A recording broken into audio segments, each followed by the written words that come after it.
আমরা সংক্ষিপ্ত আকারে দরুদ পড়ি। আল্লাহুম্মা সাল্লি আলা মুহাম্মদ, আল্লাহুম্মা বারিক আলা মুহাম্মদ। কেমন আছেন আপনারা? আলহামদুলিল্লাহ। সূরাতুল বাকারা এর 29 নম্বর আয়াতে আল্লাহ রাব্বুল আলামিন যা বলতে যাচ্ছেন তা হলো যে কিভাবে আমরা আল্লাহকে অস্বীকার করতে পারি, কিভাবে আমরা আল্লাহ রাব্বুল আলামিনকে অস্বীকার করতে পারি, তার অবাধ্য হতে পারি যখন আমরা ছিলাম মৃত। মানে আল্লাহ রাব্বুল আলামিন আগে সৃষ্টি করেছেন মৃত্যু, তারপরে জীবন। যেমনটা আল্লাহ পাক সূরা মুলকের 1 নম্বর আয়াতে বলেছেন, তাবারাকাল্লাযী বিয়াদিহিল মুলক ওয়া হুয়া আলা কুল্লি শাইইন কাদির আল্লাযী খালাকাল মাউতা ওয়াল হায়াতা, আল্লাযী খালাকাল মাউতা ওয়াল হায়াতা, যিনি সৃষ্টি করেছেন মৃত্যু এবং জীবন। আল্লাহ পাক বলেননি আল্লাযী খালাকাল হায়াতা ওয়াল মাউতা, আল্লাহ বলছেন আল্লাযী খালাকাল মাউতা ওয়াল হায়াতা, যে আল্লাহ পাক মৃত্যু সৃষ্টি করেছেন তারপর সেখান থেকে জীবন সৃষ্টি করেছেন। কি জন্যে? লিয়াবলুয়াকুম আইয়ুকুম আহসানু আমালা। আল্লাহ পাক শুধু দেখতে চান যে দুনিয়ার জীবনে কে আমলে সর্বোত্তম। এই পরীক্ষাটা করার জন্য আল্লাহ রাব্বুল আলামিন জীবন এবং মৃত্যু সৃষ্টি করেছেন। আমরা এটাও জানি যে আল্লাহ রাব্বুল আলামিন যখন আমাদের মায়ের গর্ভে এই রূহটাকে পাঠিয়ে দেন, তার আগে আমরা একটা মাংসের পিণ্ড ছিলাম। আলাক, কোরআনের ভাষায় হচ্ছে আলাক, মানে জমাট বাঁধা রক্তপিণ্ড। এখানে কোনো প্রাণ ছিল না। এরপর আল্লাহ পাকের হুকুমে সেখানে দুজন ফেরেশতা আল্লাহর পক্ষ থেকে রূহ নিয়ে আসেন। যখন ভ্রূণের বয়স হয় 4 মাস 10 দিন, তখন সেখানে ভ্রূণের মধ্যে রূহটাকে ফুঁকে দেওয়া হয় এবং বাচ্চাটা নড়াচড়া শুরু করে। এর আগ পর্যন্ত কিন্তু বেবি নড়াচড়া করে না। এবার এই যে দুনিয়ার জীবনটা আল্লাহ পাক দিলেন, এই জীবনটা দেওয়ার পরে এর হায়াত হবে সর্বোচ্চ 60, 70, 80, 100, 200, 500, 1000 বছর। আল্লাহ পাক ভালো জানেন। আল্লাহ পাক বলছেন এই জীবনটাই তোমাদের একমাত্র জীবন নয়। তোমরা কিভাবে আল্লাহকে অস্বীকার করছো? তোমরা আগে মৃত ছিলে, ওই যে জমাট বাঁধা রক্তপিণ্ড ছিলে। সুম্মা ইউহয়িকুম, এরপর আল্লাহ পাক তোমাদেরকে জীবন দিলেন, মানে দুনিয়ার জীবন আমরা পেলাম। এটাই চূড়ান্ত জীবন নয়। সুম্মা ইউমিতুকুম, তোমরা আবারও এরপর মৃত্যুবরণ করবে। ওই মৃত্যুর পরে আল্লাহ পাক বলছেন সুম্মা ইউহয়িকুম, আবারও তোমাদেরকে আমি জীবন দিব। তার মানে 2টা জীবন, 2টা মওত। আর শেষের জীবনের পরে আল্লাহ পাক বলছেন সুম্মা ইলাইহি তুরজাউন, এরপরে আল্লাহ পাক বলেননি যে আবারও জীবন দিব, আবার মৃত্যু দিব। শেষে গিয়ে আল্লাহ পাক বলছেন এরপর তোমরা আমার কাছে ফিরে আসবে। তার মানে কিয়ামতের মাঠে মৃত্যুকে জবাই করে দেওয়া হবে। এটাও হাদিসে এসেছে, কিয়ামতের মাঠে যখন সমস্ত মানুষকে আল্লাহ পাক উঠাবেন, হিসাব নিকেশ নেওয়া হবে এবং চুল ছেঁড়া বিশ্লেষণ করা হবে। যার ব্যাপারে নবী সাল্লাল্লাহু আলাইহি ওয়াসাল্লাম বলছেন একটা শিংওয়ালা ছাগল যদি একটা শিং ছাড়া ছাগলকে গুঁতো দিয়ে থাকে অন্যায়ভাবে, কিয়ামতের মাঠে আল্লাহ পাক ওই শিংহীন ছাগলকে শিং দিয়ে বলবেন তুমি গুঁতা মেরে এখন প্রতিশোধ নাও। মানে বিচারটা এতটাই সূক্ষ্ম হবে। এরপর আল্লাহ পাক মৃত্যুকে হাজির করবেন একটা প্রাণীর রূপে, একটা পশু বা একটা প্রাণীর রূপে মৃত্যুকে ডেকে আনা হবে এবং একে জবাই করে দেওয়া হবে। মানে মৃত্যুকেও মৃত্যুবরণ করতে হবে। আমি কি বোঝাতে পারছি? এতে করে কি হবে? জান্নাতীদের উৎফুল্ল যে মেজাজ, যে খুশি, এটা আরো বেড়ে যাবে। কারণ তারা বুঝতে পারবে যে এরপরে আর কোনো মৃত্যু নাই, আমরা অনন্তকাল জান্নাতে থাকবো ইনশাআল্লাহ। আর যারা জাহান্নামী, তাদের আক্ষেপ, দুঃখ, কষ্ট, যন্ত্রণা আরো বেড়ে যাবে। কারণ তারা বুঝতে পারবে কাশ যদি মৃত্যু হতো, জাহান্নামে আযাব ভোগ করে মরে যেতাম, মাটি হয়ে যেতাম। সূরা নাবার শেষের দিকে পড়ে দেখবেন ইয়া লাইতানি কুনতু তুরাবা, হায় আমি যদি আজকে মাটি হয়ে যেতাম। ঠিক আছে? সূরা ফুরকানে আল্লাহ পাক বলছেন তোমরা একটা মৃত্যুকে ডেকো না, বহু মৃত্যুকে ডাকতে থাকো। জাহান্নামীরা মৃত্যুকে ডাকতে থাকবে কিন্তু মৌত হবে না। তো মৃত্যুকেও মৃত্যুর স্বাদ গ্রহণ করতে হচ্ছে। আল্লাহ পাক সূরা বাকারা 29 নম্বর আয়াতে আমাদেরকে একটা জীবন এবং সৃষ্টি দর্শন দিয়েছেন। এখানে এটা হচ্ছে একটা সৃষ্টি দর্শন বা জীবন দর্শন বলতে পারি আমরা। কি সেটা? যে আমরা এখানে কেউ চিরস্থায়ী নই। আমরা এক সময় পৃথিবীতে ছিলাম না, এক সময় থাকবো না, মাঝখানে একটা সংক্ষিপ্ত সময় আমাদের হাতে আছে। এই সময়টুকুর মধ্যে আমাদের আসবে শৈশব, আমাদের কৈশোর, আমাদের যৌবন, আমাদের বার্ধক্য। এই সময়টুকুর মধ্যেই আমাদের পড়াশোনা, আমাদের রুজি রোজগার, আমাদের পরিবার, আমাদের ব্যবসা বাণিজ্য, আমাদের ইলমি অঙ্গন, আমাদের মুআমালাত, ঠিক আছে, আমাদের আমলের জিন্দেগি, এই সব কিছু এই সময়টুকুর মধ্যেই। লিনাবলুয়াকুম আইয়ুকুম আহসানু আমালা, আল্লাহ পাক এই সময়ের মধ্যে আমাদেরকে একটা পরীক্ষা করছেন যে আমরা আমলের দিক থেকে কে সর্বোত্তম হতে পারে। এই আয়াতটাও খেয়াল করবেন, আল্লাহ পাক বলেননি যে আমলে কে ভালো, আল্লাহ পাক বলছেন লিনাবলুয়াকুম আইয়ুকুম আহসানু আমালা। আল্লাহ পাক বলছেন আমি দেখতে চাই আমলের শ্রেষ্ঠটাকে। যারা আরবি ব্যাকরণ বোঝেন তারা বুঝবেন, হাসান মানে হচ্ছে উত্তম, আহসান মানে সবচেয়ে উত্তম। যেমন কবির মানে বড়, আকবার মানে সবচেয়ে বড়, সগীর মানে ছোট, আসগর মানে সবচেয়ে ছোট। এখানে আল্লাহ পাক বলছেন আহসান, আল্লাহ পাক দেখতে চান যে আমলে আমাদের মধ্যে সর্বোত্তমকে। এই আয়াতটা প্রমাণ করে যে এভারেজ মুসলিম হলে চলবে না, মানে এভারেজ মুসলিম কে এটা দেখার জন্য আল্লাহ পাক আমাদেরকে সৃষ্টি করেন নাই। আল্লাহ পাক দেখতে চান আমাদের মধ্যে বেস্টকে, সবচেয়ে ভালোটাকে। তো ওই এভারেজ মুসলিম হওয়ার যে মানসিকতা আমাদের মধ্যে কাজ করে, যে নামাজ পড়বো 5 ওয়াক্ত, রোজা রাখবো রমজান মাসে, ঠিক আছে, যাকাত দিব ইত্যাদি, এতটুকু করব আমি জান্নাতে চলে যাব। আল্লাহ পাক কিন্তু এটা দেখতে চাচ্ছেন না যে কারা এভারেজ মুসলিম। লিনাবলুয়াকুম আইয়ুকুম আহসানু আমালা, আল্লাহ পাক দেখতে চান সবচেয়ে শ্রেষ্ঠকে আমলের দিক থেকে। তো এই আয়াতটা আমাদের মধ্যে একটা জীবন দর্শন ক্রিয়েট করে যে আমরা পৃথিবীতে এসেছি, চিরস্থায়ী নই, আমাদেরকে মৌতের স্বাদ গ্রহণ করতে হবে। অতএব এই সময়টুকুতে আমার কাজ কি? এখন প্রথম কাজ রবকে চেনা। প্রথম কাজ কি? রবকে চেনা। তো রবকে চেনার জন্য আল্লাহ পাক কি দিয়েছেন? কোরআন কথা বলুক, আমরা কথা বলার চাইতে কোরআনই কথা বলুক, কোরআনকে বলতে দেন। কোরআন বলছে বিসমিল্লাহির রহমানির রহিম, তোমার রবকে, মান রব্বুক, কুল হুয়াল্লাহু আহাদ, তোমার রব সেই আল্লাহ যিনি হচ্ছেন কি? এক, যিনি এক, লা শারীকা লাহ, তার কোনো শরীক নাই, ওয়া বিযালিকা উমিরতু, এবং এই আল্লাহ পাকের সাথে শরীক সাব্যস্ত না করে তার ইবাদত করার জন্য আল্লাহ পাক নবী রাসূলদেরকে আদেশ করেছেন, ঠিক আছে। আল্লাহুস সামাদ, আল্লাহ পাক অমুখপেক্ষী। অমুখপেক্ষী মানে কি? পুরো মহাবিশ্বের আল্লাহকে প্রয়োজন আছে, মহাবিশ্বের আল্লাহর কোনো প্রয়োজন নাই। আমি বুঝতে পারছি? পুরো মহাবিশ্বের এক আল্লাহকে প্রয়োজন আছে। মহাবিশ্বের প্রতিটা সৃষ্টি আল্লাহর মুখপেক্ষী, কিন্তু আল্লাহ পাক কারো মুখপেক্ষী নন। যদি এই মহাবিশ্বের সমস্ত মাখলুক মিলে সেজদায় পড়ে যায়, আল্লাহ পাকের যে ইজ্জত, যে সম্মান, এটার এক চুল বাড়বেও না কমবেও না। আল্লাহ পাকের ইজ্জত যেমন, সম্মান যেমন, তেমনই থাকবে। একইভাবে পুরো মহাবিশ্বের সমস্ত মানুষ যদি আল্লাহর সাথে কুফরি করে, আল্লাহর বিধানের পরোয়া করে না, আল্লাহ পাকের হুকুম আহকামের পরোয়া করে না, আল্লাহর ইজ্জত, সম্মান, ক্ষমতার যাররা পরিমাণও কমে যাবে। পুরো মহাবিশ্বের সমস্ত মাখলুক যদি একত্রিত হয়ে আল্লাহর কাছে চায় যে আল্লাহ আমাকে এইটা দাও, আমাকে ওইটা দাও, আমার এটা দরকার, আমার ওইটা দরকার, আল্লাহ পাক সবার চাহিদা যদি পূরণ করে দেন, আল্লাহর খাজানা থেকে যাররা পরিমাণ কমে যাবে না। তো আল্লাহুস সামাদ মানে এটা, আল্লাহ পাক অমুখপেক্ষী। লাম ইয়ালিদ ওয়া লাম ইউলাদ, তিনি কাউকে জন্মও দেননি, কারো কাছ থেকে তিনি জন্মও নেননি। এই যে এখন একটা প্রশ্ন, এখন তো মুক্ত চিন্তার নামে আমরা নাস্তিকতাকে প্রমোট করছি আর কি, হ্যাঁ, বাক স্বাধীনতার নামে, যে কি আল্লাহকে কে সৃষ্টি করলো? আল্লাহ যদি সব সৃষ্টি করে থাকে, নাউজুবিল্লাহ, আল্লাহকে কে সৃষ্টি করলো? আল্লাহকে যদি কেউ সৃষ্টি করে থাকে তাহলে সে তো আল্লাহর স্রষ্টা হয়ে যাবে, তাই নয় কি? নাউজুবিল্লাহ। তাহলে এভাবে পিছনে যেতে যেতে তো একটা জায়গায় শেষ হতে হবে। একটা আমরা যখন ফিলোসফি পড়েছিলাম, একটা তত্ত্ব ছিল, তার নাম হচ্ছে কার্যকারণ তত্ত্ব। কার্যকারণ তত্ত্ব মানে হচ্ছে প্রত্যেকটা কাজের পিছনে একটা কারণ থাকে, ঠিক আছে। এই যে ব্যথা হচ্ছে কেন? কোনো একটা কারণ আছে। জ্বর কেন? একটা ভাইরাস আছে। মানে প্রত্যেকটা বিষয়ের পিছনে একটা কারণ আছে। তো এই কারণ যদি আপনি সার্চ করতে যান, এটা কেন? এই কারণে। ওইটা কেন? এই কারণে। ওইটা কেন? ওই কারণে। এই করতে করতে করতে আপনাকে একটা জায়গায় গিয়ে থামতে হবে। আর সেই মহান সত্তার নাম কি? আল্লাহ। এটা আমরা বিশ্বাস করি। এখন আপনি যতই প্রশ্ন করেন এভাবে, আপনি কোনো কুল কিনারা পাবেন না। এই জন্য নবী সাল্লাল্লাহু আলাইহি ওয়াসাল্লাম বলেছেন, যখনই তোমাদের মধ্যে এই চিন্তা আসবে যে আল্লাহ পাক সব কিছু সৃষ্টি করেছেন, তাকে আবার কে সৃষ্টি করলো, তখন আউযু বিল্লাহি মিনাশ শাইতানির রাজিম পরে বাম দিকে 3 বার থুতু ফেলবে।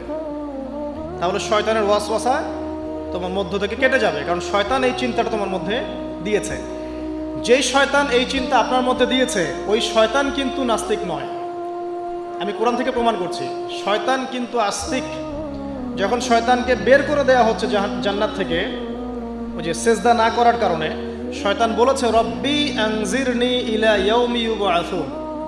শয়তান আল্লাহকে বলছে রব্বি, হে আমার রব, আনজিরনি, আমাকে অবকাশ দিন, ইলা ইয়াউমি ইউবআসুন, সেই দিন পর্যন্ত যেদিন সবাইকে পুনরুত্থিত করা হবে। মানে এখানে শয়তান আল্লাহকে রব বলে ডাকছে, বুঝতে পারছেন না? শয়তান আল্লাহকে বলছেন রব্বি, হে আমার রব। তাহলে শয়তান কি আস্তিক না নাস্তিক? অথচ শয়তান পৃথিবীতে এসে চ্যালেঞ্জ নিয়েছে যে সে পুরো মানব জাতিকে জাহান্নামে নিয়ে যাবে। আর আল্লাহ পাক বলছেন আমার মুখলেস বান্দাদের তুমি কোনো ক্ষতি করতে পারবে না। আবার শয়তান চ্যালেঞ্জ করছে আমি ডান দিক থেকে আসবো, বাম দিক থেকে আসবো, সামন থেকে আসবো, পিছন থেকে আসবো, ওয়ালা তাজিদু আকসারহুম শাকিরিন, আল্লাহ আপনি বেশিরভাগকেই শুকরগুজার পাবেন না। যেটার বাস্তব প্রতিফলন আমরা এখন দেখছি। বেশিরভাগ মানুষ নামাজ পড়ে না, বেশিরভাগ দেখবেন রোজা রাখে না, বেশিরভাগই দেখবেন কোরআন পড়তে জানে না, ম্যাক্সিমাম সুদ খাচ্ছে, ম্যাক্সিমাম জেনা করে, মেজরিটি সংখ্যক মানুষ কিন্তু আল্লাহর বিধানের পরোয়া করছে না। অল্প কিছু মানুষই আল্লাহর বিধানের পরোয়া করছে। এই কথাও আল্লাহ কোরআনে বলেছেন ওয়া কলিলুম মিন ইবাদিয়াশ শাকুর, আমার শুকরগুজার বান্দার পরিমাণ হবে কি খুব কম। এমনকি নবী সাল্লাল্লাহু আলাইহি ওয়াসাল্লাম হাদিসে বলেছেন যে আমার উম্মতের মধ্যেই ৭৩টা দল হয়ে যাবে। কয়টা? তার মধ্যে ৭২টা দল জাহান্নামে যাবে, নাউযুবিল্লাহ। আর মাত্র একটা দল যাবে জান্নাতে, যার ব্যাপারে নবীজি বলছেন মা আনা আলাইহি ওয়া আসহাবি, আমি যার উপরে আছি এবং আমার সাহাবীরা যার উপরে আছে। মানে পৃথিবীর যে কোনো জায়গার মানুষ, যে কোনো দেশ, যে কোনো ভাষা, যে কোনো রং বর্ণ ইত্যাদি, তার ঈমান, তার আকীদা, তার আমল যদি নবী এবং সাহাবীদের সাথে মিলে যায়, ইনশাআল্লাহ তাআলা সে জান্নাতে যাবে। এটার জন্যে একটা দল খুলে সবাইকে ওই দলের ফর্ম পূরণ করতে হবে জরুরি না। এটা ঈমানের ব্যাপার, আকীদা আমলের ব্যাপার। যে কোনো জায়গার মানুষ যদি আল্লাহ এবং তার রাসূল এবং তার সাহাবীদের মানহাজ ফলো করে, ইনশাআল্লাহ তাআলা সে জান্নাতে যাবে। আল্লাহ পাক আমাদেরকে তৌফিক দান করুন, আমিন। তো এখানে বলছিলাম একটা বিষয়, যে জীবন দর্শন পাওয়ার পরে আপনাকে রবকে চিনতে হবে। রবকে চেনার জন্য আমি সূরা ইখলাসটা বলছি, লাম ইয়ালিদ ওয়া লাম ইউলাদ, তাকে কেউ জন্ম দেয়নি, আল্লাহ পাক কারো কাছ থেকে জন্মিতও নন। এখন কিছু মানুষ বলছে, পৃথিবীর কোটি কোটি শত কোটি মানুষ বলছে যে আল্লাহ পাকের সন্তান আছে, নাউযুবিল্লাহ। বলছে না? পৃথিবীর শত কোটি মানুষ বলছে যে আল্লাহর সন্তান আছে, নাউযুবিল্লাহ। আর আল্লাহ পাক সূরা মারিয়ামের মধ্যে বলছেন যে এই যে তারা এই কথাটা বলছে, ইত্তাখাযাল্লাহু ওয়ালাদা, আল্লাহ পাক সন্তান গ্রহণ করেছেন, তার নাম ঈসা আলাইহিস সালাম, নাউযুবিল্লাহ। আল্লাহ বলছেন এই কথাটা যখন আসমানে উঠে, আমরা যখন কথা বলি তখন কথাগুলো বায়ুমণ্ডলে ছড়িয়ে পড়ে না? এই কথা যখন বায়ুমণ্ডলে ছড়িয়ে পড়ে, আসমানের দিকে ওঠে, তখন আসমান এবং জমিন লজ্জায়, অপমানে, কষ্টে ফেটে পড়তে চায় যখন এই কথাটা মানুষ বলে, ইত্তাখাযাল্লাহু ওয়ালাদা, নাউযুবিল্লাহ। তো দেখুন, বেশিরভাগ মানুষ কিন্তু বলছে যে আল্লাহর সন্তান আছে, নাউযুবিল্লাহ।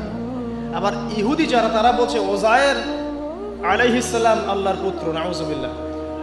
খ্রিস্টানরা বলছে ঈসা ইবনে মারিয়াম আল্লাহর পুত্র, নাউযুবিল্লাহ। এখন আমরা যেটা কথা বলি না, যে বেশিরভাগ মানুষ যা বলবে সেটাই সঠিক, তাহলে কি এই বেশিরভাগ মানুষ যে বলছে আল্লাহর সন্তান আছে এটা সঠিক? তাহলে এখানে কিন্তু এই কনসেপ্টটা টিকছে না। বেশিরভাগ মানুষ যা বলবে তা সঠিক হবে তখনই যখন তাদের কথা কুরআন সুন্নাহর মানদণ্ড হবে।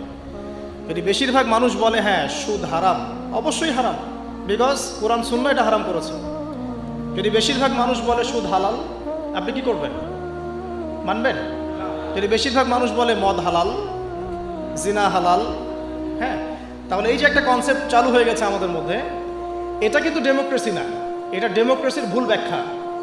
হ্যাঁ, বেশিরভাগ মানুষ এর কথা মতামত কখন গ্রহণযোগ্য হবে? যখন সেটা আল্লাহ পাকের ঐশী গ্রন্থের আলোকে হবে, তখন অবশ্যই নিঃসন্দেহে এটা গ্রহণযোগ্য হবে। কিন্তু যদি বেশিরভাগ মানুষ আল্লাহ এবং তার রাসূলের বিধানের বাইরে কথা বলে, হালাল করে দেয় মদকে, জেনাকে হালাল করে দেয়, আপনার এই যে পর্নোগ্রাফিকে হালাল করে দেয়, সুদকে হালাল করে দেয়, তাহলে কি আমরা হালাল মেনে নেব?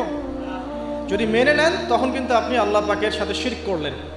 এটা সূরা তাওবার 31 নম্বর আয়াতে পড়ে দেখবেন, লাম ইয়ালিদ ওয়া লাম ইউলাদ, আল্লাহ পাক কাউকে জন্ম দেননি, কারো কাছ থেকে জন্মিতও নন। ওয়া লাম ইয়াকুল লাহু কুফুয়ান আহাদ, এটা আরো ম্যাসিভ। আল্লাহ পাকের সমতুল্য কিচ্ছু নাই। মানে কোনো কিছু যদি আপনার চিন্তায়ও আসে যে এটা আল্লাহর সমকক্ষ হতে পারে, নাউযুবিল্লাহ, সাথে সাথেই ওই কনসেপ্টটা বাতিল করতে হবে। কারণ আল্লাহ পাকের সমকক্ষ কিছু হতেই পারে না। কিছু মানুষ আছে, মুসলিমদের মধ্যেও দেখা যায় যে আল্লাহ পাকের গুণ এবং আসমা সিফাতগুলোকে মানুষের সাথে তুলনা করছে না? অনেকেই বলেছে যে আল্লাহ পাকের হাত এই যে আমাদের হাতের মতো, নাউযুবিল্লাহ, এইসব কথা বলা যাবে না। অনেকে বলেছে আল্লাহ পাকের পা মানুষের পায়ের মতো, আল্লাহ পাকের চেহারা মানুষের চেহারার মতো। অনেক ফিলোসফিক্যাল বই আমরা পড়েছি, এগুলোতে অনেক মানুষ এই কথাগুলো লিখেছে, এগুলো সম্পূর্ণ বাতিল আকিদা। লাইসা কামিসলিহি শাই, আল্লাহ পাকের মতো কিছুই নাই, কোনো কিছুই তার সাথে সাদৃশ্যর হওয়ার যোগ্য নয়। তো এখানে যদি কোনো মুসলিম এরকম আকিদা পোষণ করে থাকে, এটাও একটা বাতিল আকিদা হবে। সামনে আসেন, আল্লাহকে চিনতে হলে আপনাকে আরেকটা আয়াত আমি শোনাচ্ছি, ইনশাআল্লাহ এটা যথেষ্ট হবে। আল্লাহ রাব্বুল আলামিন বলছেন, আল্লাহ পাক, লা ইলাহা ইল্লাহু, আল্লাহ পাক তিনি, যিনি ছাড়া কোনো ইলাহ নাই। আল্লাহু লা ইলাহা ইল্লাহু আল হাইয়ুল কাইয়ুম, তিনি হাই এবং কাইয়ুম। হাইয়ুন কাইয়ুম, চিরঞ্জীব, চিরস্থায়ী। চিরঞ্জীব মানে কি? মানে যখন কিছু ছিল না আল্লাহ পাক ছিলেন, যখন কিছু থাকবে না আল্লাহ পাক থাকবেন। সময়ের ঊর্ধ্বে আল্লাহ রাব্বুল আলামিন, সময়ের চেয়ে অনেক ঊর্ধ্বে, বরং সময় তো আল্লাহই সৃষ্টি করেছেন, আর আমরা সবাই সময়ের মধ্যে পড়ে আছি। আমাদের এখানে দিন রাত যেমন আল্লাহ রাব্বুল আলামিনের কাছে এমন নয়, মোটেই এমন নয়, বরং কিয়ামতের দিনটাই হবে আল্লাহ পাকের হিসেবে আমাদের দিনের চেয়ে 50,000 বছরের সময়। তাহলে এই সময়ের যে একটা আমরা গোলক ধাঁধায় পড়ে আছি, এক একটা গ্রহের সময় এক এক রকম, এক একটা গ্যালাক্সিতে সময় এক এক রকম। আল্লাহ পাক এগুলোর ঊর্ধ্বে, চিরঞ্জীব, চিরস্থায়ী। আপনারা যারা সায়েন্সে পড়েছেন, আপনারা ওই যে আইনস্টাইনের সূত্র পড়েছেন না, যে সময়ের আলোর বেগে যদি কোনো বাহন ছুটে মহাকাশে, তাহলে পৃথিবীতে দেখা গেল একজনের বয়স 25, ও মহাকাশে 25 বছর ঘুরে আসলো, এসে দেখেছে, আবার পৃথিবীতে এসে দেখলো তার ওই ভাই যার বয়স 25 ছিল তার বয়স এখন 50, কিন্তু ওই বেচারার বয়স কিন্তু 25ই থেকে গেছে। এই সূত্রটা জানেন না? তো সময় কিন্তু সব জায়গায় একরকম নয়, এখানে অনেক ব্যাপার আছে। আল্লাহ রাব্বুল আলামিন চিরঞ্জীব এবং চিরস্থায়ী। আল্লাহু লা ইলাহা ইল্লাহু আল হাইয়ুল কাইয়ুম লা তাখুযুহু সিনাতুন ওয়া লা নাওম। আল্লাহ পাক বলছেন তাকে তন্দ্রাও স্পর্শ করে না, নিদ্রাও স্পর্শ করতে পারে না। তন্দ্রা কি? এই যে আমাদের ঝিমুনি আসে, এটা তন্দ্রা। আর নিদ্রা কি? আমরা যেটা ঘুমিয়ে যাই, এটা নিদ্রা। তো নিদ্রাকে বলা হয়েছে মৃত্যুর ভাই। এই কারণে জান্নাতে মানুষ যখন যাবে তাদের ঘুম হবে না, মানে জান্নাতে কোনো ঘুম নাই, কারণ ঘুম হচ্ছে মৃত্যুর ভাই। তো আল্লাহ পাককে ঘুমও স্পর্শ করতে পারে না এবং ঝিমুনি, তন্দ্রাও স্পর্শ করতে পারে না। এমন একটু চিন্তা করে দেখেন, এই লক্ষ কোটি বছর ধরে যে মহাকাশ চলছে সৃষ্টির পর থেকে, আল্লাহ রাব্বুল আলামিন একটা মুহূর্ত সময়কে রেস্ট নিয়েছেন? একটা জাররা পরিমাণ সময়কে তিনি রেস্ট নিয়েছেন? তাহলে সেই মহান সত্তা, যিনি এক জাররা পরিমাণ সময়ও তার ক্লান্তি বোধ হয় না, তার কোনো ঘুম আসে না, তার কোনো তন্দ্রা স্পর্শ করে না, তা আমরা সেই আল্লাহর বান্দা হয়ে কি আল্লাহর বিধান বা তার আনুগত্যের বাইরে যাওয়া ঠিক হবে? এটা সহজ। আল্লাহকে চিনতে শিখুন। আল্লাহ পাক কে? আল্লাহ রাব্বুল আলামিন তো এমন একজন সত্তা যে আপনি সারাটা জীবন আল্লাহর বিপক্ষে চলেছেন, আজকে 2 রাকাত নামাজ পড়ে যদি তওবা করে ফিরে আসেন, ইমিডিয়েটলি আল্লাহ পাক আপনাকে মাফ করতে পারেন। আবার আপনি সারা জীবন ভালো কাজ করেছেন, শেষে কি এমন একটা কথা বললেন, এমন একটা কাজ করলেন, হতে পারে সেই কাজের জন্য আল্লাহ না করুক আপনার জাহান্নামের ফয়সালা হয়ে যেতে পারে। নাউযুবিল্লাহ। তো আল্লাহকে চিনতে শিখুন। তিনি আর রাজ্জাক, আপনাকে রিজিক দেন, জন্ম দিয়েছেন, সৃষ্টি করেছেন, পরিণত করেছেন, আমাদেরকে আকৃতি দিয়েছেন, আমাদের জান, আমাদের মাল, আমাদের ইজ্জত, সম্মান, পরিবার, প্রতিপত্তি, সব কিছুর মালিককে? সব কিছুর মালিক আল্লাহ রাব্বুল আলামিন। এই কনসেপ্ট যার মনে ক্লিয়ার, ইনশাআল্লাহ তাআলা তার মনে লা ইলাহা ইল্লাল্লাহ ঠিক আছে। আর যার মনের মধ্যে লা ইলাহা ইল্লাল্লাহ ঠিক আছে, ইনশাআল্লাহ সে একদিন না একদিন জান্নাতে যাবে ইনশাআল্লাহ। আসুন সামনে যাই। লা তাখুযুহু সিনাতুন ওয়া লা নাওম লাহু মা ফিস সামাওয়াতি ওয়া মা ফিল আরদ। আসমান সমূহ, এখানে আসমান একটা আসমান বলা হয়নি, পুরো আসমান সমূহ এবং এই জমিনে যা কিছু আছে সব কিছু কার? আল্লাহ। আসমান সমূহটা বোঝেন। একদিন বলেছিলাম একটা এক্সাম্পল, যে এই পুরো মহাবিশ্বে পৃথিবীর অবস্থানটা কতটুকু।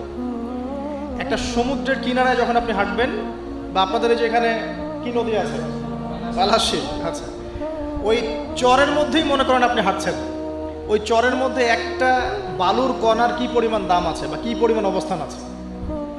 খুব বড় অবস্থান না? অবস্থানই নাই। এই পুরো মহাবিশ্বে পৃথিবীর অবস্থান তার চাইতেও কম। এই যে সৌরজগৎ দেখছেন, এই সৌরজগতের মধ্যে হাজারটা সৌরজগৎ মিলে একটা গ্যালাক্সি হয়, আর এই হাজার হাজার গ্যালাক্সি মিলে একটা আসমান হয়। এরকম করে 7 আসমান, তার উপরে কুরসি, তার উপরে মহাসাগর, তার উপরে আরশ, তার উপরে আল্লাহ রাব্বুল আলামিন। তাহলে চিন্তা করেন যে পৃথিবীতে আমরা কতটুকু অবস্থান নিয়ে আছি। এই সমস্ত কিছু কার সৃষ্টি? আল্লাহ রাব্বুল আলামিনের।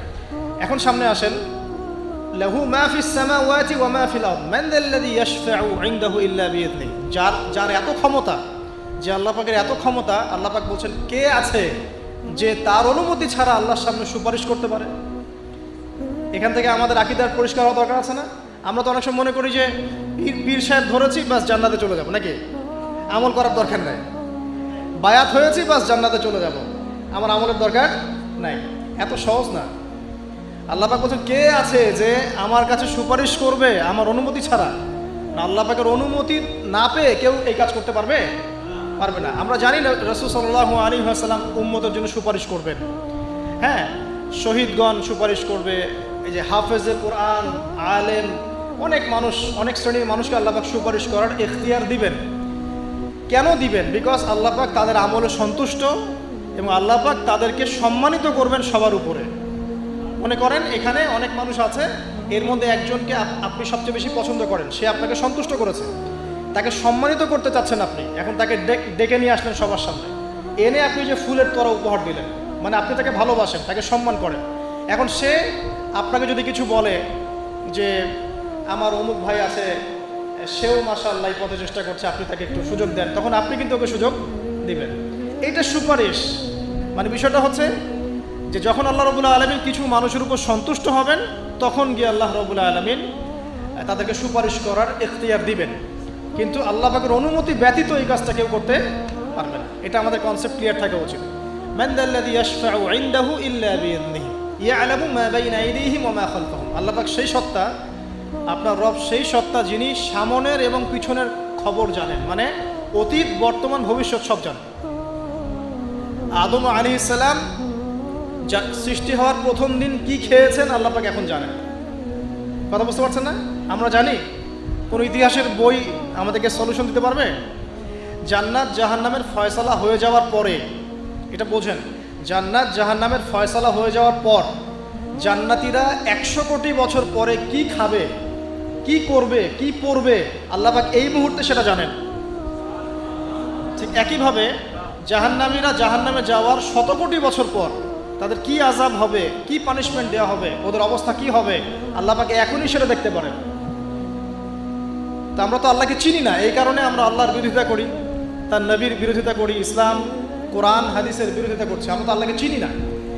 আল্লাহ পাক বলছেন ইয়ালামু মা বাইনা আইদিহিম ওয়া মা খালফাহুম। সামনে পিছনে যা আছে, অতীত, বর্তমান, ভবিষ্যৎ সব আল্লাহ পাক জানেন। ইয়ালামু মা বাইনা আইদিহিম ওয়া মা খালফাহুম ওয়া লা ইউহিতুনা বিশাইইন মিন ইলমিহি ইল্লা বিমা শা। আল্লাহ পাকের যে মহা জ্ঞান, অসীম জ্ঞান, এই জ্ঞানটাকে কোনো কিছুই পরিব্যাপ্ত করতে পারে না। এই যে ইসলামের এগেনস্টে যত প্রশ্ন করা হয়, আল্লাহকে কে সৃষ্টি করলো, ইসলামে ওই বিধান কেন, হ্যাঁ পর্দা কেন, কেন বহুবিবাহ, কেন এইটা, কেন সেইটা, এই যে যত প্রশ্ন এখন করা হয় মুক্ত চিন্তার নামে, এটার একমাত্র কারণ কি জানেন? একমাত্র কারণ জ্ঞানের স্বল্পতা। কারণ তাদের ক্ষুদ্র জ্ঞান আল্লাহ পাকের বিশাল জ্ঞানকে পেনিট্রেট করতে পারে না।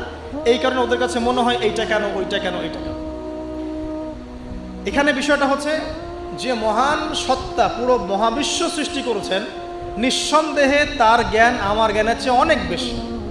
এবং তিনি যে বিধানটা নাজিল করবেন, যা বলবেন, তার প্রতিটা অক্ষর নিঃসন্দেহে সত্য। এটা আমার বুঝে আসুক বা না আসুক, আমাকে আত্মসমর্পণ করতে হবে, এটা বুদ্ধিমানের কাজ। এর মধ্যে অনেক কিছুর ব্যাখ্যা আমি বের করতে পারবো, অনেক কিছু হয়তো পারবো না। যেটা পারবো সেটা আলহামদুলিল্লাহ, যেটা পারবো না ইনশাল্লাহ আগামীতে হয়তো সেটা বের হবে, হবে না? কোরআন দিয়ে প্রত্যেকটা যুগ এবং জিজ্ঞাসার জবাব দেওয়া হয়েছে না? এখন হয়তো ওয়ার্ল্ডে এমন নতুন নতুন কিছু মাসালা এসেছে যেগুলো এখন পর্যন্ত আবিষ্কৃত হচ্ছে না, হয়তো সামনের দিনগুলোতে দেখবেন ঠিকই এগুলো আবিষ্কার হয়েছে। দেখবেন হয়তো কয়েকদিন পর যদি নাসা বলে যে হ্যাঁ জান্নাত জাহান্নাম বলে কিছু আছে, আমরা দেখেছি, ওরা এখন বলছে না মহাবিশ্ব ওইখানে প্রাণ আছে, এই আছে, সেই আছে, মানুষ বিশ্বাস করছে। কয়েকদিন পর যদি তারা এই কথাটা বলে, তখন দেখবেন সারা বিশ্বের মানুষ বিনা বাক্যে বিশ্বাস করবে।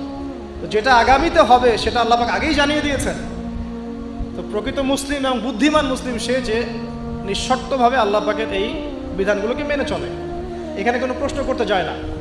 কারণ সে জানে আমার জ্ঞানটা সসীম, আল্লাহ পাকের জ্ঞান অসীম। ক্ষুদ্র জ্ঞান কখনো আল্লাহর মহা জ্ঞানকে পেনিট্রেট করতে পারে না। এটা আল্লাহ পাক বলছেন যে আল্লাহর মহাজ্ঞানকে কোনো সত্তাই পরিবেষ্টন করতে পারবে না ইল্লা বিমা শা, যতটুকু জ্ঞান তিনি দিতে চান এতটুকু বাদ দিয়ে, যতটুকু জানিয়েছেন এতটুকু বাদ দিয়ে আমরা জানি না। যেমন কিয়ামতের অনেক সাইনের কথা বলা আছে না, এক্স্যাক্টলি কোন দিনে কিয়ামত হবে কেউ বলতে পারবে না। আল্লাহ পাক যতটুকু চান এতটুকু আমরা জানি।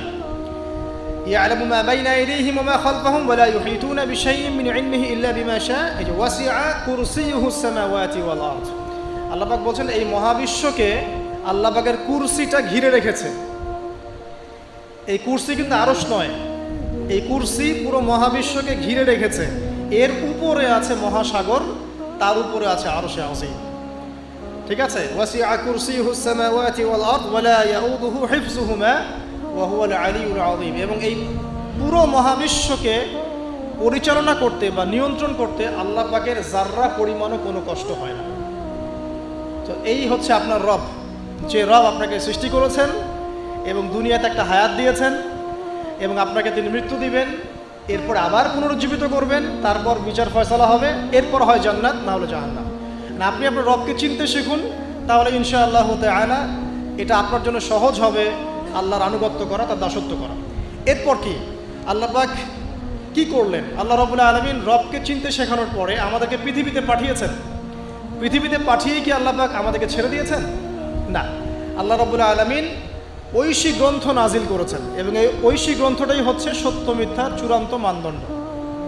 এখন রবকে চেনার পরে আপনাকে চিনতে হবে সত্য কোনটা মিথ্যা কোনটা, কারণ আপনাকে জীবনে এখন চলার পথে অনেক কিছু ফেস করতে হবে।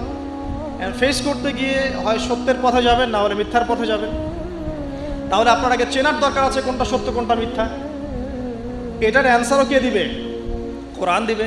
কোরআন বলছে সূরা কাহফের 29 নম্বর আয়াতে যে ওয়াকুলিল হাক্কু মির রাব্বিকুম, হে নবী মুহাম্মদ সাল্লাল্লাহু আলাইহি ওয়াসাল্লাম আপনি বলে দিন যে সত্য সেটাই, হক সেটাই যা আপনার রবের পক্ষ থেকে নাজিল হয়। তার মানে যখন তাওরাত নাজিল হয়েছিল সেটাই হক ছিল, যখন জাবুর নাজিল হয়েছে ওটাই কিন্তু হক ছিল, ইনজিল নাজিলের সময় ইনজিল হক ছিল। এখন কোরআন নাজিল হয়েছে, কিয়ামত পর্যন্ত কোনো নবীও আসবেন না আর কোনো কিতাবও আসবে না। তাহলে কোরআন এবং এর ব্যাখ্যা সুন্নাহই হচ্ছে সত্য মিথ্যার চূড়ান্ত মানদণ্ড। এখন দুনিয়াতে চলার পথে আপনি এখন একটা গাইডেন্স পেলেন, আমি যে এখন রবের কাছে ফিরতে হবে, জান্নাতে যেতে হবে, আমার গাইডেন্স লাগবে। গাইডেন্স কি পেলেন? কোরআন এবং হাদিস। এটাই হচ্ছে সত্যের চূড়ান্ত মানদণ্ড। আল্লাহ পাক অন্য আয়াতে বলেছেন ওয়াকুলিল হাক্কু মির রাব্বিকুম ফালা তাকুনান্না মিনাল মুমতারিন, জেনে রাখো যে সত্য আল্লাহর পক্ষ থেকে আসে এবং তোমরা সন্দেহবাদীদের অন্তর্ভুক্ত হয়েও না। কোরআন সম্পর্কে আল্লাহ পাক এমন কথাও বলেছেন সূরা হামিম সিজদার মধ্যে, তানজিলুম মিন হাকিমিন হামিদ। এই কোরআন হচ্ছে এমন একটা সত্তার পক্ষ থেকে এসেছে যে সত্তা হচ্ছে প্রশংসিত এবং মহিমান্বিত। লা ইয়াতিহিল বাতিলু মিন বাইনি ইয়াদাইহি ওয়ালা মিন খালফি। কোরআন এমন একটা কিতাব যার ডান বাম সামন পিছন কোনো দিক থেকেই বাতিল তাকে স্পর্শ করতে পারে না। তা আপনি একটা গাইডেন্স পেলেন যে কী ফলো করবেন আপনি। ঠিক আছে, আল্লাহ পাক এটা কিন্তু সূরা বাকারাতেও বলেছেন কুল নাহবিতু মিনহা জামিআ, তোমরা পৃথিবীতে নেমে যাও। ফাইম্মা ইয়াতিয়ান্নাকুম মিন্নি হুদান, তোমাদের কাছে আমার পক্ষ থেকে হেদায়েত আসবে। ফামান তাবিআ হুদায়া, যারা আমার হেদায়েত মেনে চলবে, ফালা খাউফুন আলাইহিম ওয়ালা হুম ইয়াহজানুন, তাদের কোনো ভয় নাই, কোনো দুশ্চিন্তাও নাই। ওয়াল্লাযীনা কাফারু ওয়া কাযযাবু বিআয়াতিনা, যারা কুফরি করবে এবং আমার আয়াতকে মিথ্যা প্রতিপন্ন করবে, উলাইকা আসহাবুন নার, এরা হবে জাহান্নামের অধিবাসী, হুম ফিহা খালিদুন। তাহলে আপনি গাইডেন্স কিন্তু পেয়ে গেলেন। কোত্থেকে আসবে গাইডেন্স? আল্লাহর পক্ষ থেকে। সর্বশেষ নবীকে মুহাম্মদ সাল্লাল্লাহু আলাইহি ওয়াসাল্লাম, সর্বশেষ গাইডেন্সটা কি তাহলে? কোরআন এবং এর ব্যাখ্যা কি হাদিস আছে না নাই? অনেকেই বলে কোরআনই যথেষ্ট, হাদিসের প্রয়োজন নাই। মূল কথা হচ্ছে এই যে এই কথার মধ্য দিয়ে আপনি কোরআনকে অস্বীকার করেছেন। আমি আপনাকে দেখাচ্ছি সূরা হাশরের 7 নম্বর আয়াতে আল্লাহ পাক বলছেন যে রাসূল যা দেন ওয়া মা আতাকুমুর রাসূলু ফাখুযু, রাসূলুল্লাহ সাল্লাল্লাহু আলাইহি ওয়াসাল্লাম তোমাদেরকে যা দেন তোমরা সেটা গ্রহণ করো। ওয়া মা নাহাকুম আনহু ফান্তাহু, এবং রাসূল সাল্লাল্লাহু আলাইহি ওয়াসাল্লাম যা থেকে বিরত থাকতে বলেছেন বিরত থাকো। এই যে রাসূল যা দেন, রাসূল যা বিরত থাকতে বলেন, এটা কোথায় আছে? হাদিসে। তাহলে আপনি যদি হাদিস না মানেন তাহলে কোরআনের এই আয়াতটি ফলো করতে পারছেন না। এমন অনেক বিধান আপনি পাবেন যেগুলোর মূলনীতি কোরআনে দেয়া আছে, ব্যাখ্যা হাদিসে দেয়া আছে। আমাদের অনেকের একটা ধারণা যে কোরআন এবং হাদিস আলাদা আলাদা উৎস, আসলে এমনটা বিষয়টা নয়। কোরআন এবং হাদিস একই উৎস থেকে এসেছে, একই সত্তার পক্ষ থেকে আসা অভ্রান্ত সত্যের উৎস। ওয়ামা ইয়ানতিকু আনিল হাওয়া ইন হুয়া ইল্লা ওয়াহয়ুন ইউহা। আল্লাহ পাক বলছেন রাসূল সাল্লাল্লাহু আলাইহি ওয়াসাল্লাম নিজের মন গড়া কোনো কথাই বলেন না, তিনি সে কথাটাই বলেন যা আল্লাহ তাকে ওহী করেন। রাসূল যে বলেছেন এই যে দাড়ির কথা, টুপির কথা, এই যে আপনার পাগড়ির কথা, টাকুর উপরে কাপড়ের কথা, এগুলোর মন থেকে বলেন নাই, নিজের ইচ্ছা থেকে বলেন নাই, আল্লাহ পাকের আদেশ এসেছে বলেই বলেছেন।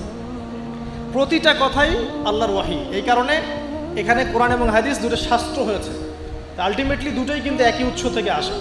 এখন আপনি গাইডেন্স পেলেন দুনিয়াতে কি কি ফলো করে চলবেন। এখন এই কোরআন এবং হাদিস কি হাতে ধরিয়ে দেওয়া যথেষ্ট? মানে কোরআনের একটা বই দিয়ে দিলাম, একটা হাদিসের বই দিয়ে দিলাম, ব্যাস এখন জীবন চলেন, পারবেন? পারা যায় না। এটাকে এত সহজ? কোরআন ধরিয়ে দেওয়া হলো, হাদিস ধরিয়ে দেওয়া হলো, এখন আপনাকে বলা হলো আপনি চলেন, তাই কি হবে? হবে না। এই কারণে আল্লাহ রাব্বুল আলামিন শুধু হেদায়েত পাঠিয়েই ক্ষান্ত হন নাই, নবী রসুলও পাঠিয়েছেন। আমি কি বুঝতে পারছি? আল্লাহ পাকের দয়া দেখেন। এবং নবী রসুল পাঠাতে পাঠাতে কেউ বলে 1,24,000, কেউ বলে 2,24,000, তাই না? সংখ্যাটা যাই হোক না কেন, সর্বশেষ নবী হিসাবে আপনি পাচ্ছেন নবী মুহাম্মদ সাল্লাল্লাহু আলাইহি ওয়াসাল্লামকে। এবং এই নবী মুহাম্মদ সাল্লাল্লাহু আলাইহি ওয়াসাল্লামের মধ্য দিয়ে আল্লাহ পাক কুরআন সুন্নাহ আমল করিয়ে দেখিয়েছেন কিভাবে আমল করে জান্নাতে যেতে হবে। তাহলে আপনি রবকে চিনলেন, গাইডেন্স পেলেন, এবার রাসূলও পাচ্ছেন, একজন মুর্শিদ পাচ্ছেন, আপনি একজন পথ প্রদর্শক পাচ্ছেন। কাকে ফলো করবেন, কিভাবে ফলো করবেন? আল্লাহ পাক নামাজ পড়তে বলেছেন, যেভাবে ইচ্ছা সেভাবে নামাজ পড়তে পারবো না। রাসূল যেভাবে নামাজ পড়েছেন ওইভাবে পড়তে হবে। রোজা রাখতে বলেছেন, আমি কি ইচ্ছা মতো রোজা রাখতে পারবো? পারবো না। রাসূল যেভাবে রেখেছেন ওইভাবে রাখতে হবে। জাকাত দিতে বলেছেন, আপনি কি যা ইচ্ছা তাই জাকাত দিবেন? রাসূল যেভাবে দিয়েছেন সেইভাবে দিবেন। ঠিক এভাবেই আপনার জীবনের প্রতিটা কাজ, একদম ঘুমানো থেকে শুরু করে ঘুম থেকে ওঠা, ইস্তেঞ্জা করা, খাওয়া দাওয়া করা, কাপড় পরা, নামাজ পড়া, জিকির করা, আপনার তাসবিহ তাহলিল তিলাওয়াত, ইলম অর্জন করা, আমল করা, আর কি বলবো, এই যে আপনার ব্যবসা, আপনার চাকরি, সমাজ পরিচালনা, রাষ্ট্র পরিচালনা, সব কিছুর একটা গাইডেন্স দেওয়া আছে। কোরআন সুন্নাহয় গাইডেন্স আছে এবং সেটাকে প্র্যাকটিক্যালি আমল করে কে দেখিয়েছেন? রাসূলুল্লাহ সাল্লাল্লাহু আলাইহি ওয়াসাল্লাম এবং তার সাহাবীগণও তাকে ফলো করেছেন। এই যে আপনি এখন গাইডেন্স পেয়ে গেলেন, ব্যাস আপনার দুনিয়ার জীবনটা চলাটা কি হলো? সহজ হলো। এখন যদি কোনো ব্যক্তি তার জীবনের 24টা ঘন্টাকে রাসূলুল্লাহ সাল্লাল্লাহু আলাইহি ওয়াসাল্লামের সুন্নাহ মতো ঢেলে সাজায়, ইনশাআল্লাহ তাআলা সে অবশ্যই জান্নাতে যাবে ইনশাআল্লাহ। এবং সে ইনশাআল্লাহ হাউজে কাউসারের পানিও পাবে, রাসূলের সুপারিশও পাবে, অনন্তকাল সে জান্নাতে চিরস্থায়ী হবে ইনশাআল্লাহ। এখন আপনি পাচ্ছেন এখানে রবকে চেনার দর্শন, আপনি কোরআনে পাচ্ছেন এই যে গাইডেন্সের দর্শন, আপনি পাচ্ছেন একজন পথ প্রদর্শকের দর্শন, আরও পাবেন আপনি এখানে কি পাচ্ছেন? ব্যক্তি দর্শনও পাবেন। গাইডেন্স দেওয়া আছে, রাসূলকে পাঠানো হয়েছে, এখন আপনার আমার দায়িত্ব কি? একটা আয়াত আপনাকে জবাব দিবে, মাত্র একটা আয়াত বলছি। সূরাতুল আল ইমরানের 102-3 নম্বর আয়াত পড়ে দেখেন।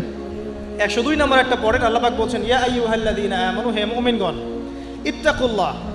এখন আপনাকে আমাকে ইন্ডিভিজুয়ালি বোঝানো হচ্ছে, সব বাদ দাও, এখন আপনি আমি চিন্তা করব। ইত্তাকুল্লাহ, তুমি আল্লাহকে ভয় করো।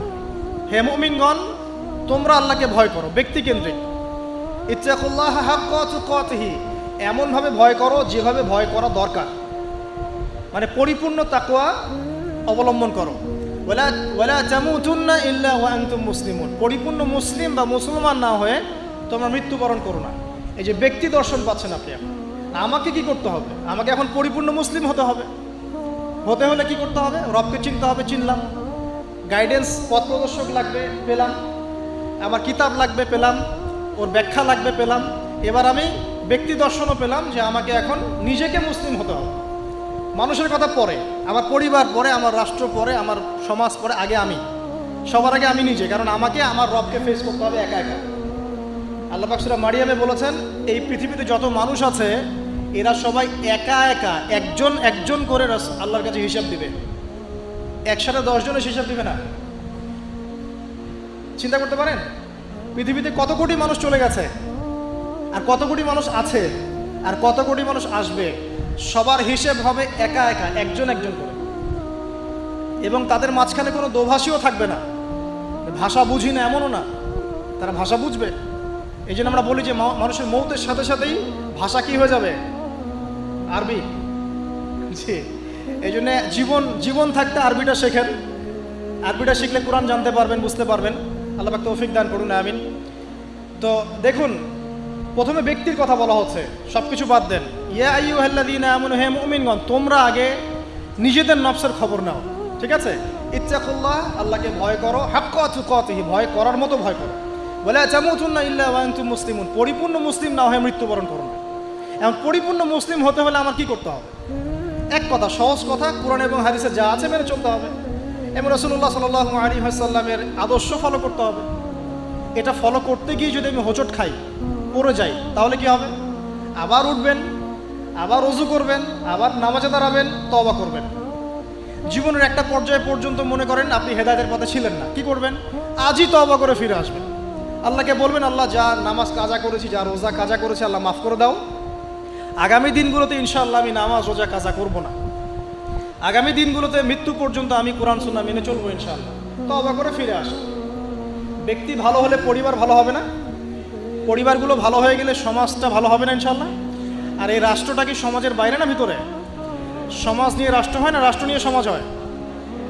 রাষ্ট্রবিজ্ঞান পড়েন, সমাজবিজ্ঞান পড়েন, সমাজ নিয়েই কিন্তু রাষ্ট্র। আগে কিন্তু এই বর্তমান সময়কার এই গ্লোবাল রাষ্ট্রের কাঠামোটা ছিল না। কিন্তু প্রাচীন গ্রিকের দর্শন পড়েন, ওদের ফিলোসফিগুলো পড়েন, ওখানে কিন্তু ছোট ছোট নগর রাষ্ট্র ছিল, ছোট ছোট নগর রাষ্ট্র, এগুলি তখন রাষ্ট্রের ভিত্তি ছিল। মদিনা কি এখনকার এরকম বড় ইউনাইটেড নেশনসের মধ্যে ছিল? ওই ছোট্ট একটা কাঠামো ছিল, ওটাই রাষ্ট্র ছিল। কোরাইশরা যে গোত্রকেন্দ্রিক থাকতো, ওইটাই ছিল ওই সময়কার রাষ্ট্রকেন্দ্রিক কাঠামো। তো সমাজ নিয়ে রাষ্ট্র হয়। সো এখানে আমরা যদি সমাজের মানুষ ঠিক না হয়, শুধু উপরের দিকে আঙ্গুল তুলে কোনো লাভ হবে না। কারণ এই মানুষগুলো তো আসমান থেকে টপকে পড়ে নাই, এই মানুষগুলো সমাজ থেকে উঠে আসছে। তো এই জন্য ব্যক্তির কথা আল্লাহ পাক আগে বলছেন যে তোমরা আগে নিজেরা পরিপূর্ণ মুসলমান না হয়ে মারা যেও না। আর সূরা মাইদা আল্লাহ পাক বলছেন, ইয়া আইয়ুহাল্লাযীনা আমানু, হে মুমিনগণ, আলাইকুম আনফুসাকুম, তোমরা নিজেরা নিজেদের নফসের খবর আগে নাও।